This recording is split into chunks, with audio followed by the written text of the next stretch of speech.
Excellent. So let me tell you a little bit about me. I've been doing this kind of stuff now for 20 years or so. I'm a trainer and a coach.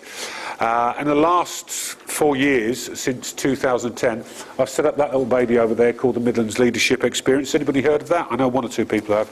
I know Peter is nice to have a friendly face.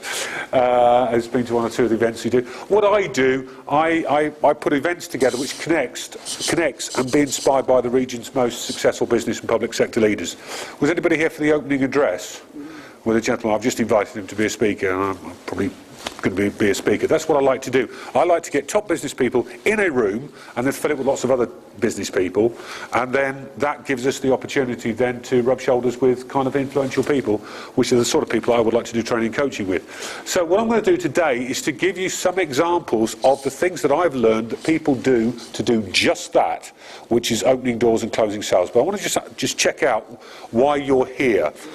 Are you finding in your businesses, just a show of hands, that the volume of people coming to you inquiring about your products and services has gone down? Has it gone down a bit? Or you still get it? Yeah, okay. Are you also finding it's taking longer from contact to contract for people to actually say, yes, I'm going to buy from you? That's normally the case. Are you also finding it a little bit more tricky to get to the decision maker? Presumably a lot of you people are in B2B or business to consumer. Is it B2B? Who's B2B? Who's business to consumer? Okay, it's kind of a mix. It's taking a little bit longer for the decisions to be made, yes? That's kind of normal when there's a recession on, yes? So what I'm always interested in is what is it that people are doing to get the doors open, to have those meetings with the right people who are interested in the products and services you do, and then lead that to closing sales, yes? So that's what this is all about. No more, no less than that. And the world has changed, as we all know, but I don't need to go into all of that because it's obvious what's happening over the last couple of years. So this is all about opening doors and closing sales. Let me just take you through one or two slides, which kind of explains my thinking, my rationale behind this, because I know there's a whole truckload of seminars going on today which talks about sales and marketing. The way that I approach what I do, because I'm in training and coaching, primarily is by doing that. It's by building a profitable business network. And that's what I really want to talk to you about. This is not going to be all about how to write a great advert. This is not going to be something to do with how you're going to do a sort of a campaign that's going to go out. This is all about how do you build a profitable business network. It is not about networking.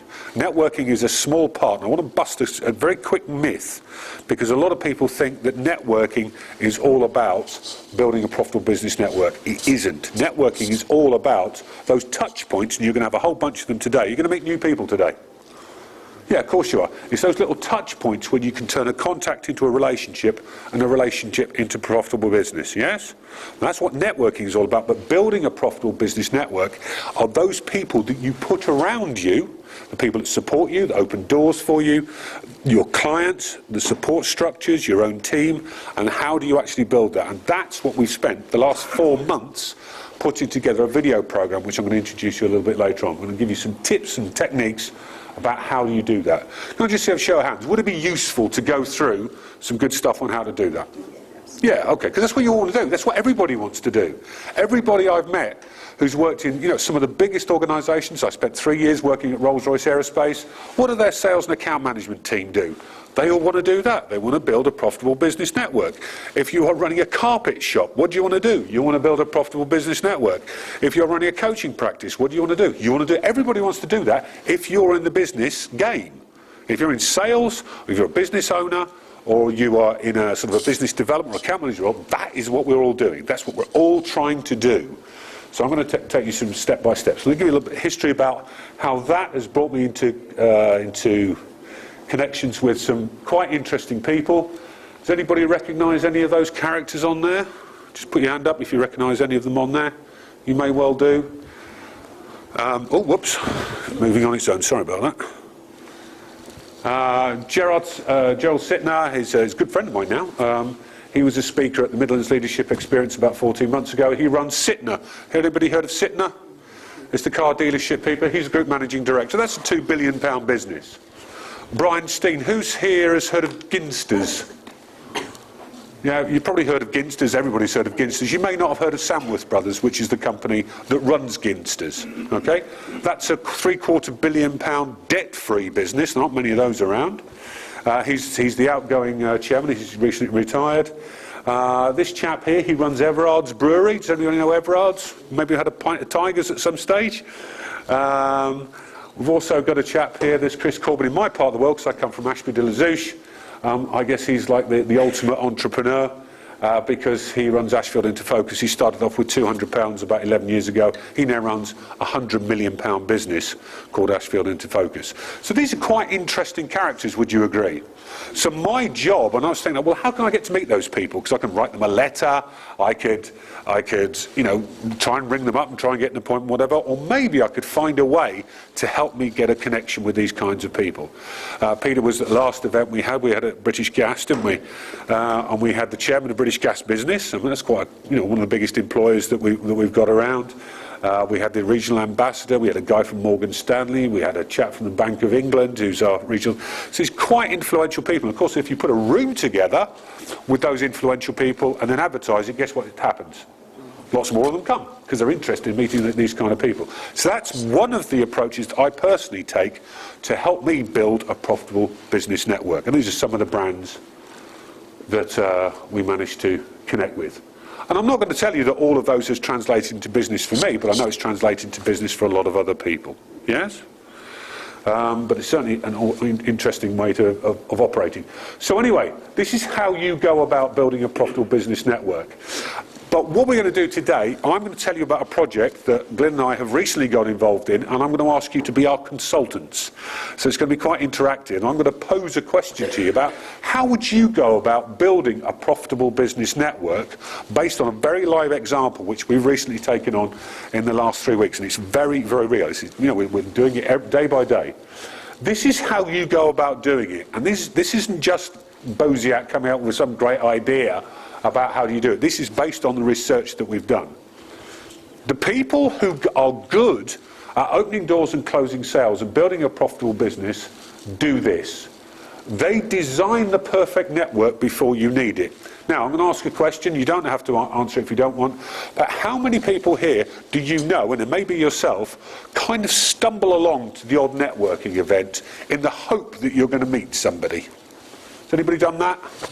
Yeah, come on, be honest with yourself. We all do it, don't we? We kind of just stumble along. So, oh, yeah, I've seen that. There's a chamber event coming up. There's a Bozeat thing coming up. There's this. Oh, we hope something's going to happen. Well, what I found is that the people who are really good at this, they don't tend to do that. What they do, they spend a lot of time thinking about what is that network going to look like? And the first thing that we did with the contract I'm about to tell you about, we plastered the walls with all of the people we wanted to populate into that network. And then we started thinking about who do we actually know to help us get into that network. And we literally decorated the whole room with all different types of people. Who could they be? What we'd do. Yeah, and then we started thinking about, okay, if we want to make those connections with those people, we've got to inspire them. We've got to inspire powerful people to want to meet you. So I've used the MLE to get connected with the region's most successful business people. But how do you do that? How do you inspire people to want to get to meet you? Is that something you all want to learn? Is that something you do anyway? Because you've got customers, yes? But that's what you want to do. So how do we do that? So I'm going to stop there, and now I'm going to ask you to get involved in a little bit and help to be our consultants, be as interactive as we possibly can. And let me show you the contract that we've just got involved in.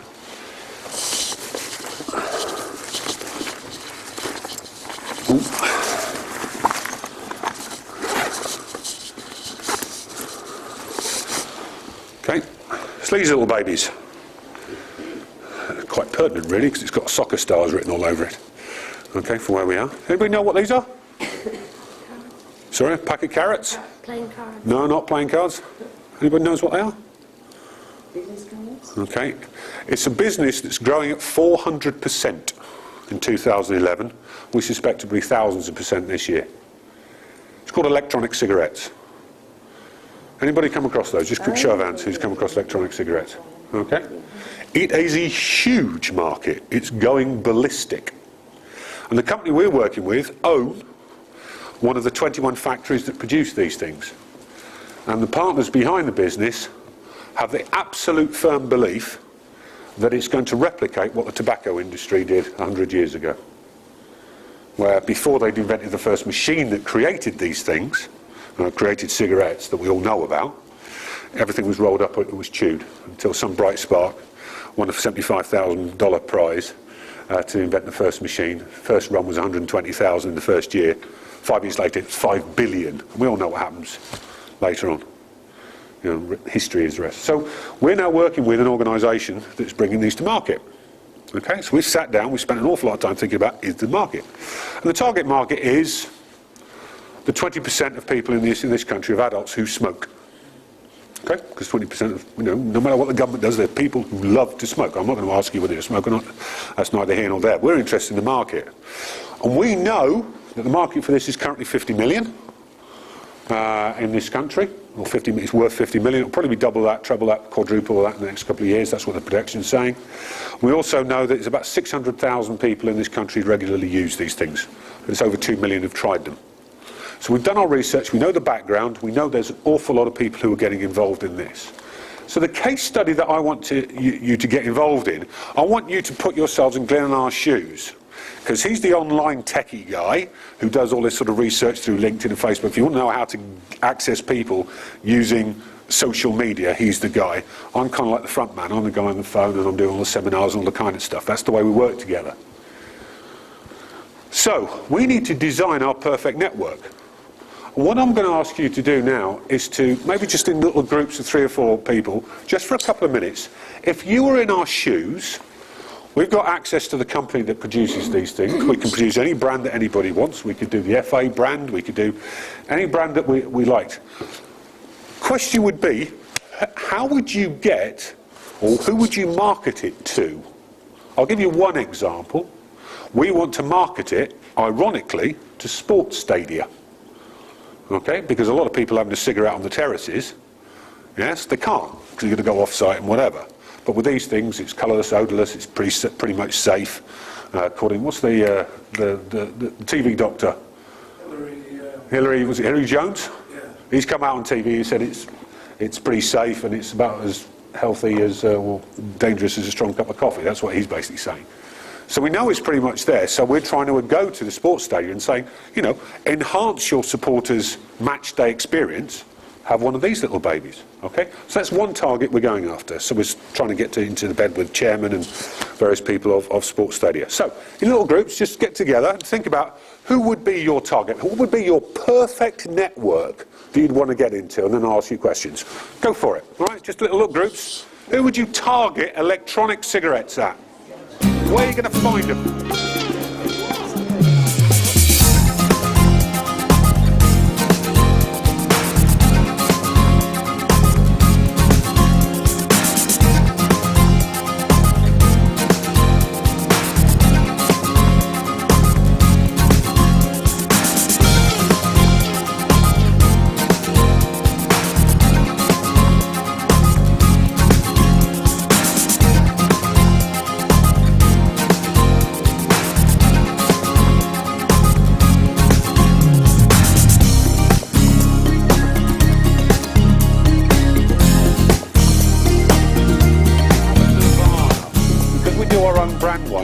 Our nirvana is to have the NHS approved electronic cigarette.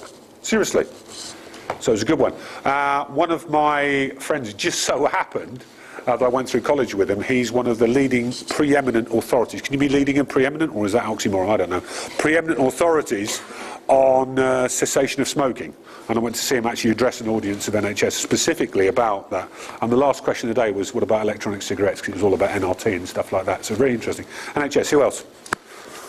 Yeah, we obviously looked at the fact that you've got to sell them somewhere. Somebody's got to sell them. So yeah. You were targeting the major multiples. And yeah. The theory being that because they are deemed not as dangerous as a normal cigarette, sure, you may not have to conceal them in the shops any longer. That's a good point. On sale, which would actually boost the target market. Yeah, absolutely. That's no. Well, our second one, next to the NHS one, is a Tesco's own value brand. So, I mean, these are nirvana. We're not going to get there yet, but we're thinking about it. Yeah. What else? Airlines. Airlines. There's an interesting one. Ryanair. Yeah, are they on right now?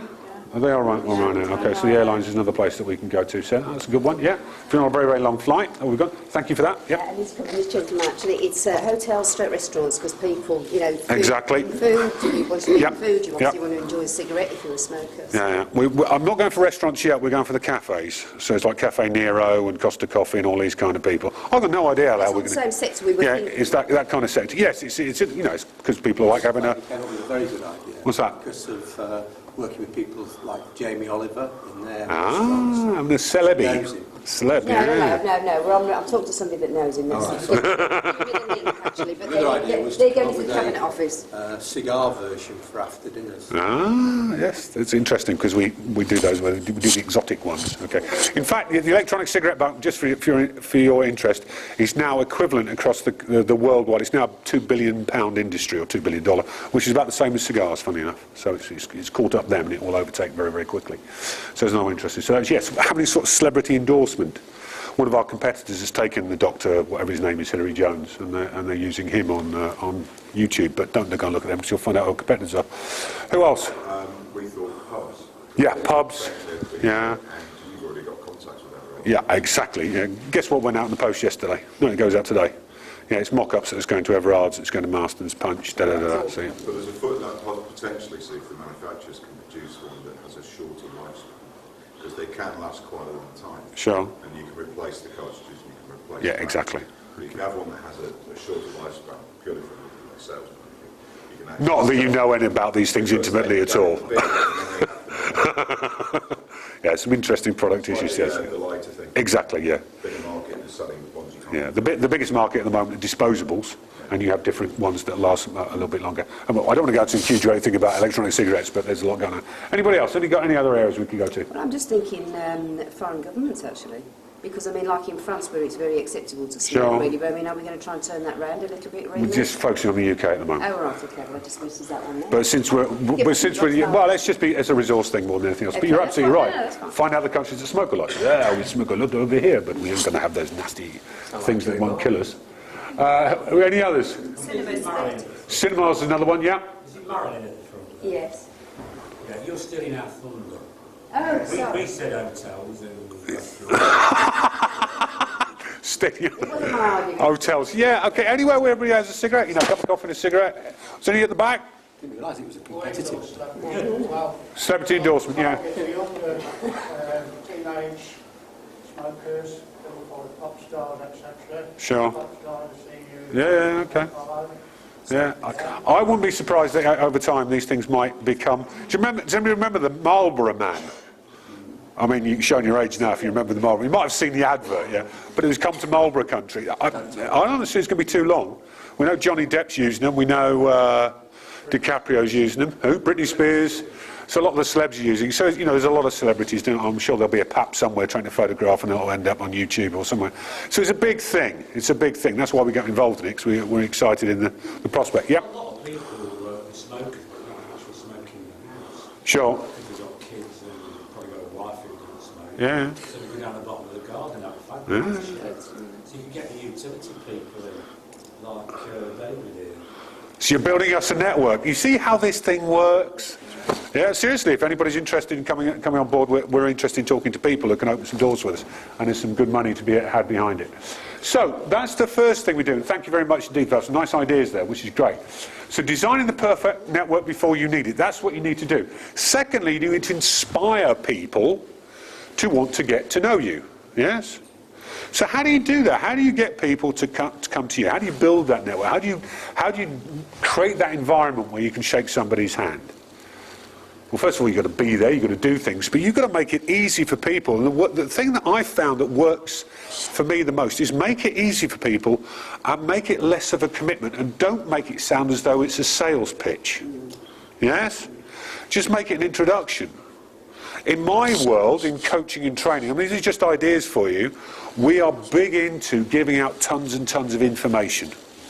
Do you do that? Is that something you do? Because one of the things that we firmly believe in, if you're going to monetize your network, you need to be seen as the expert.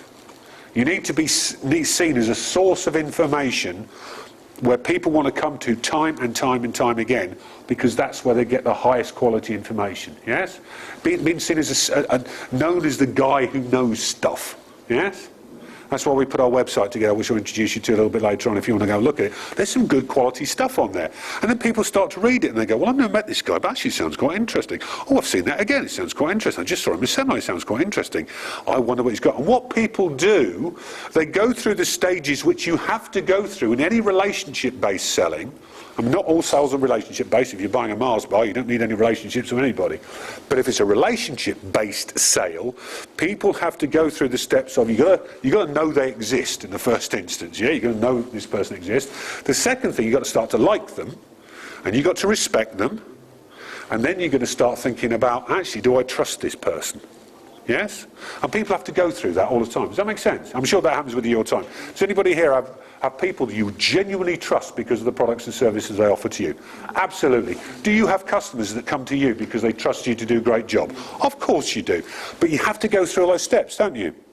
So one of the things that we found is if you can put stuff out on the internet, because the internet is great now because you can reach so many people, you know, more or less free. It's not quite free if you want to get some of the sophisticated software, which I can tell you about. But you can reach out to lots and lots and lots of people all the time. And as long as you've got good quality stuff on that website, which isn't always a direct sell, then people go through that process. And I've had people that have started looking at my website, and we set this thing up, it was about 4 months ago.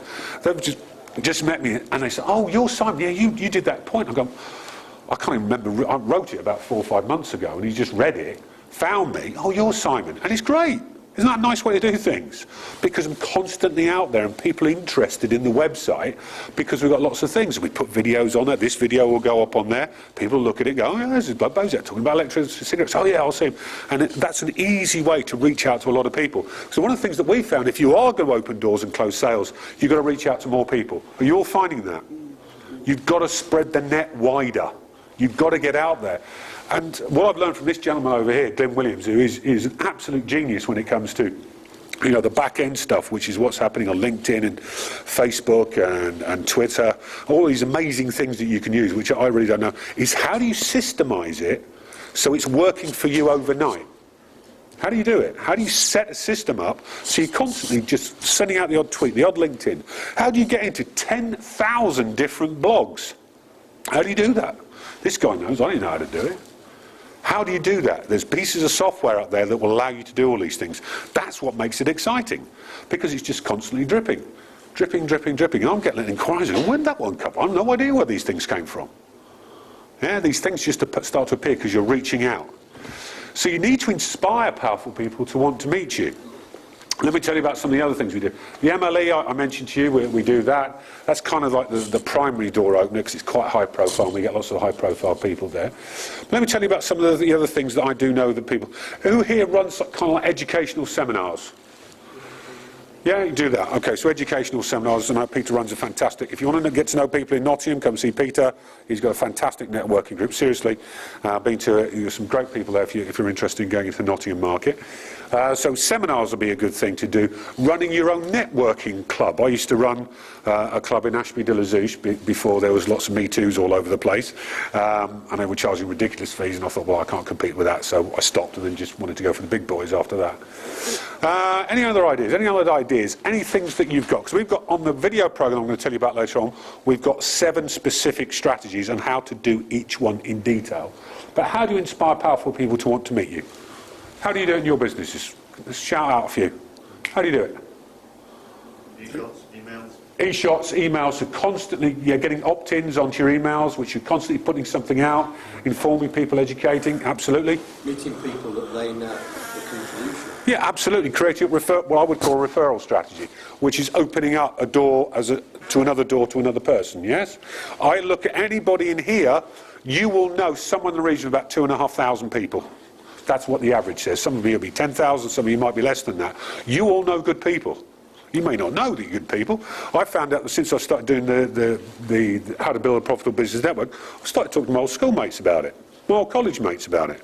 I hadn't even thought about that before. I thought, well, actually, what I do, maybe it's appropriate for somebody that I know from my background. But everybody knows people. So if you are being inspiring enough and you've got something interesting enough, people say, oh, yeah, you want to meet such and such. and they'll open up that door. So a referral strategy, opening doors. How else? I think also if you're in that situation where you never know who goes home at the end of the day and talks to, you know, the mother, brother, sister, who could be a managing director of a company, Absolutely. their own business. So, you know, you had an interesting day today, met somebody today who, Sure. you know, Simon's telling us this, that, and the next thing. What was that then? And it feeds on from that. Yeah, absolutely. That's It's a feeder. it's kind of like the way it goes. Ivy. It is the ivy that goes. So, but the way I look at it is, so are you tracking it? Because you get a lot of, you know, conversations that happen, but it's actually the follow-up, and the follow-up's the absolute key. So, lots of ways of inspiring people to want to meet you. It used to be the average was you needed at least 6 door-opening mechanisms. There's a chap I was studying the other day, reading his stuff, he reckons you need about 12. In today's market, you need 12 different door-opening strategies. You call them marketing strategies. You could have 12. Right? It's just not enough anymore just to have 1 or 2 or 3. You need 12 of them. And they all need to be integrated. And that takes a lot of work. It takes a lot of planning. But once you've got it there, you've got a real system which is driving customers to you. To become an accomplished networker, I think there are a whole bunch of skills, and if we had a bit more time, I could take you through 9:04, I've got 11 minutes left. Becoming an accomplished networker, the key thing you need to be able to do, the 2 most frequent questions you're ever asked, and I learned this from Rob Brown. Anybody heard from Rob Brown? Yeah, one of my mentors, good guy. He said the 2 most frequent questions that are ever asked when you meet people at an event like this is, what do you do? And how's business? Okay? And then there's 2 things. The answer to how's business is always great, whether it is or it isn't. Yeah. It's always great. It's fantastic. We're moving forward. Whatever you say, as soon as you start saying, well, it's really tough, people go, oh, is it really? And then suddenly the mood goes down. So you've got to be upbeat. Whether it's tough or not, you've got to give that positive impression all the time. But when people ask you the question, what do you do? Any accountants in the room? Oh, great, that means I can take the piss out of them. Sorry, I don't mean that, because I know we all have accountants. But I do take the mickey out of them for a little while. I think it's changed a lot over the last few years since I've been involved with all this kind of stuff. Lots of people who will go up to an accountant and say, what do you do? They'll go, oh, I'm an accountant. They'll literally say it in that way. The head goes down, and the turn around and they go, oh, I'm an accountant. They're almost, you know, knocking the profession before they actually say it. And the way that you present yourself, the way that you say what you do, in that first minute, that first second, because it takes, I think it's, people make 11 judgments in the first 7 seconds of meeting somebody. Did you know that? I don't know how the hell a psychologist found that one out, but you do. You did it as soon as you saw me. You just stood up, you made judgments about me like that, whether you liked it or not. You just did it. Some of it might have been fair, some of it might be totally unfair. I don't know. I might have dispelled them in the last half an hour or so. I really don't know those things. But that's what you do. So you've got to make something sound quite interesting. I used to call myself a training consultant. And everyone, like this. And then I'll say, I'll be a management consultant. I might as well say I was a paedophile, the reaction I got. It was awful. You know, bloody management consultants, whatever. And it was awful what people said. So I said, well, I don't say that anymore. People said, what do you do? I said, I open doors to powerful people. Well, okay. And people said, so what do you do? And I said, well, let me tell you, in your organisation, my suspicion is that you have the Pareto principle. I go, what's that? Does anyone know what the Pareto principle is? It's the 80-20. 80% of the cigarettes are smoked by 20%. 80% of the wealthiest country, 20%. And I said, 20% of the people in your company deliver 80% of the value. Did you know that? They do. It's the Pareto principle. You always have that. Not everybody's equal in every organisation. 20% of the people will deliver 80% of the value. And I'll say, I take your 20%, they're your diamonds, and I polish them. I help people become more influential and persuasive. Would that be of value to you? And people go, wow, that's really interesting. Much better than saying, I'm a training consultant. Yeah, do you see what I mean? So I'm talking about the value that I do. There's another one. I love this one. I love people. I study the way that people kind of open up their lines. And if you've got something that really captures people's attention, and in the programme I'm going to tell you about in a second, there's a ton of examples on how to do this. One of my favourites, anybody heard of Prontoprint? Yeah, Prontoprint. I used to be part of a B&I group, God knows how many years ago now. I wouldn't get touching with the barge pole now, but if you're involved in that, that's fine. Oh dear, God, the B&I is going, I'll hide my badge now. No, it's just not my market. It's just not my market anymore. But B&I know, I must knock it because I learned a lot of stuff there, but it just wasn't for me. Now, B&I what was quite interesting. There's a Pront Print guy there. This was 10 years ago. He would say, my name is da-da-da from Pront Print. We make you look good on paper. That stuck with me. You know, I said, over 10 years ago. And I use that example all the time. It's brilliant. We make you look good on paper. Yeah, we're not printing, we're not stationery. We make you look good on paper. And that was the value. Do you see what I mean? So if you've got something that you say which in seconds can say something that's different, that's memorable, that genuinely says this is how we add value to people, that is what captures people's attention. Who here has heard of AIDA? A-I-D-A, AIDA. Yes, there'll be some people have heard that. AIDA is the marketing term. It's how all marketing works. AIDA is A-I-D-A. It's attention, interest, desire, action. That's how all advertising works. Something to grab your attention. So mine is my little elevator pitch. Grab your attention, to create some interest, to create a desire to take action. I hope as a result of what I've been talking about over the last 45 minutes or so, what you'll want to do is to log on to our website. So my desire is the action you take is go and have a look at the website, which will come up. It's www.simonbozeat.com. Okay? And you're going to have a look at it as a result of being here today. Yeah? So that's what I'm trying to do in this event, because I'm not here just for the fun of it. Yeah, it's about business. What I'm trying to do is to inspire you to want to get involved in the kind of work we do, because I know we've got a truckload of value to give you. Tons of it. Absolutely tons of it. So you need to become an accomplished networker. And I'm just going to take you through, because it was advertised on the thing, that there are some questions.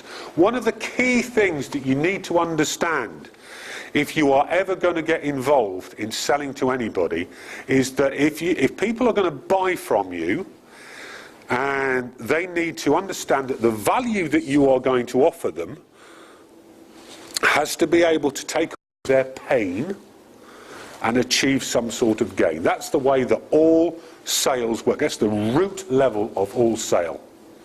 It's the root of why anybody gets involved in anything and does things. I'll just let you know now, I don't mind talking about it now because I'm very proud of it. In the last 14 months, I've lost 5.5 stone. I became a triathlete this year, and I'm booked to do the London 100, which is a replica of the London road race. It was the one that Cavendish should have won, but didn't. Or the British team should have won, and I'm on that, and it's 100 miles around Box Hill, and we finish on the mile, we start an Olympic, but I'm getting goosebumps about it now. 20,000 riders are going to be involved in that. It's going to be absolutely amazing, and I'm involved in that.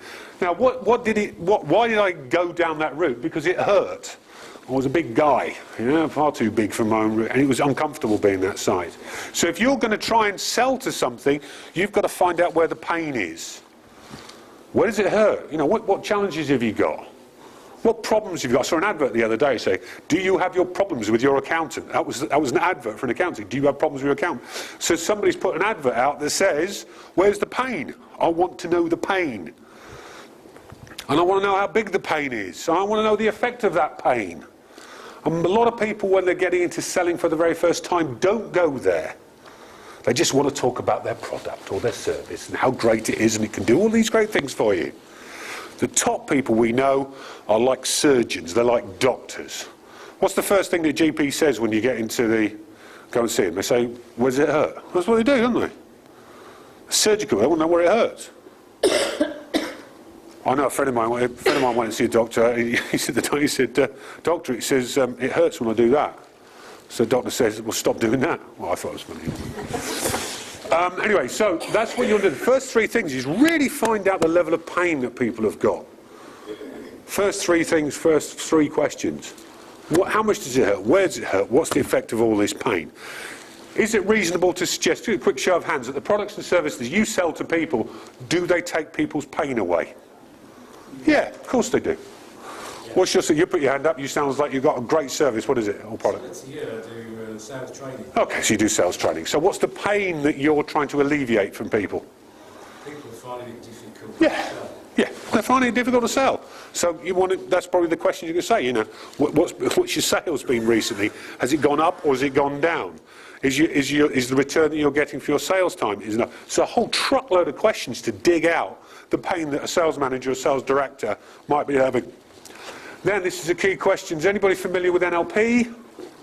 Okay, I'm kind of in NLP, but I just don't go, I try not to use the term if I can, because people go, oh, NLP, it screws my brain up. But one of the key things, a great question that comes out of the NLP stable, is if you're ever talking to people and they say, look, actually, we really want to do something, what's most important to you? Is a great question. At any stage, in any sale, what's most important to you? So if I was going to, say, try and sell a sales training program or somebody, I would say to the sales director, what's most important to you in any training or coaching that might take place? What's most important to you in having your carpet laid? What's most important to you in hiring a new accountant? I want to find out what the hot buttons are, because the hot buttons will be based on their previous experience. Does that make sense? Yeah, so based on their previous, or stuff they've kind of made up, and you need to know it. The really interesting thing is, I mean, this is kind of like new, these little babies, finding out what's most important to them. It's a really interesting one, because a lot of people actually don't know. So there's an education piece that we have to put in to say, well, these actually might be important to you. Yeah? But for people who've used these, they're talking about changeability, they're talking about nicotine strength, all kinds of things. So we need to understand that from people, so we understand what we call their hierarchy of decision making. Because we need to hit the top thing and the second and the third thing that they talk about, and not just do a feature dump. You know what I mean by a feature dump? Which you come in and say, we do this and we do that, and it does that, and it does that, and it does that, and it does that, and it does that, and it does that. They all might be very, very good, but no good if it's not important to the customer. You make sense? Now, you might need to put a lot of that stuff out there to get people's attention in the first instance, but once you get into their dialogue, you need to understand, and it is, you know, every sales conversation must have that. Okay, I've been given the 5-minute warning, so I'm going to have to ramp this little baby up. So, and I also say to you, so if they say to me, I want this, and I'll say, so what will having that, what will that give you? So if they say to me, in this particular instance, well, actually, we'd like lots of nicotine strengths. We'd like variety. And we'll go, okay, so what would that give you? That would be my next question. What would that give you? Because I want to build up the value. Build up the value. And of course, the closer you get to it, as long as you've got a product or service that will match, you get close to, is there anything that will prevent us doing business now? And should we go ahead? And those last two, that's all about getting close to the sale. But so many people, salespeople, are afraid of asking the closing question. Yeah, it's one of the number one reasons. I spoke to a lot of sales trainers. They say it's the number one thing. They build up all this value, go on this, but they're afraid of actually asking for the business. Do you know why? Because they don't like the rejection and about somebody saying no. Is that a culture thing, British culture? I think it's probably back from being school and stuff like that. So I might talk about why the psychology of where this stuff comes from. NLP stuff. Yeah, a bit of NLP stuff, but we don't talk about NLP. You know. Hate. Questions, that's the point. Yeah, the point is, you know, once you've got into the body of the conversation, you need to be asking questions to elicit the information that you want. Is this useful stuff? Yeah. You're still looking at me, and there's a few nods. It tends to indicate paying attention. Yeah, that's good. Okay, so that's kind of where we are. So a bit of a recap. The 4 steps. Can you remember what was the first step of building a profitable business network? What was it? Who wrote it down? Come on, first step. Design.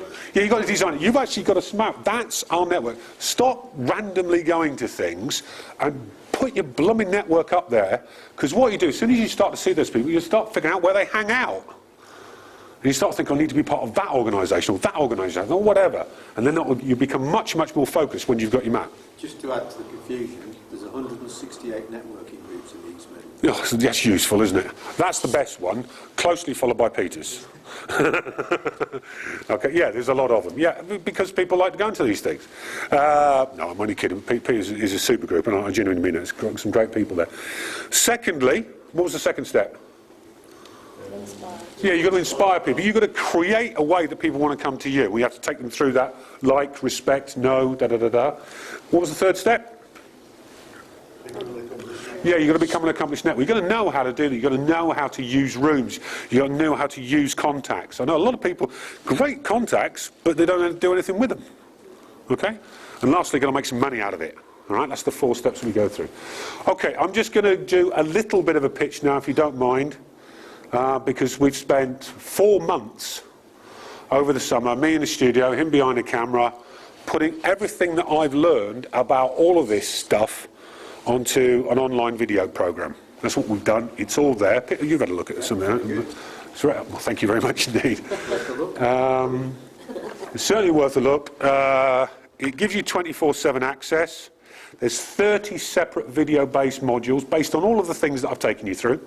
So it's the 4 steps, and we say, okay, so what's the first thing you do if you want to, you know, map out your network? And here's a PDF download tool which you can download, have a look at it, and just do it. You know, just do it. It's step by step. It's very methodical in the way it's put together.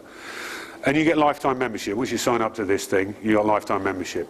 And if you tell us a specific question that you've got about how can we do such and such, we'll find out if other people want it, and then we'll write a blog post. Yeah? Or I'll shoot a video and go, okay, we've heard from such and such, they're into this, and they go, well, their challenge was that, and we'll go, okay, let's get in the studio, because we can do these things in 30 minutes now. Write the script, shoot the video, and it goes up there, and then we'll send you it and say, right, does that help you?